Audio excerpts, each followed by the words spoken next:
What are angel investors? By now, you have established that you need additional capital to build and scale your company. You have also established that venture capital is the best route for your company. So angel investors are most likely going to be your first investors. So what exactly is an angel investor? An angel investor invests in early-stage private companies in exchange for equity. Angels are generally the first money in, therefore taking the highest risk. In exchange for taking on more risk, angel investors either take more equity or the option to participate in future funding. Angels are a great route to bridge the gap between building your initial product and getting your first users or customers. So who are these angels?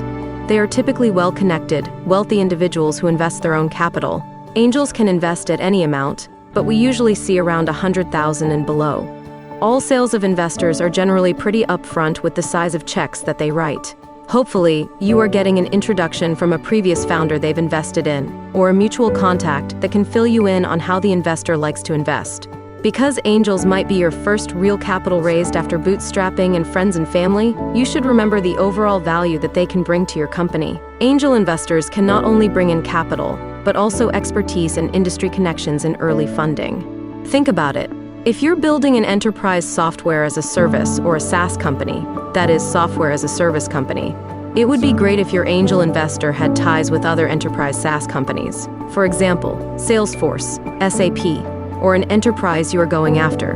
The connections and expertise this investor would have in this industry would be extremely valuable to you at this stage.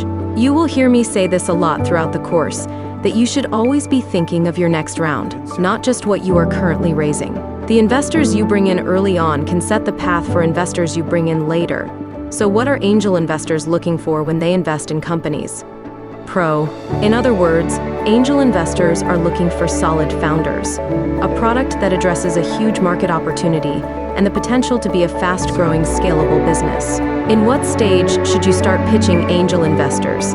Anywhere between the friends and family stage and the seed stage of your company. We'll take a deeper dive into milestones and stages in a later chapter. But as a precursor, you should think about funding rounds in context of milestones.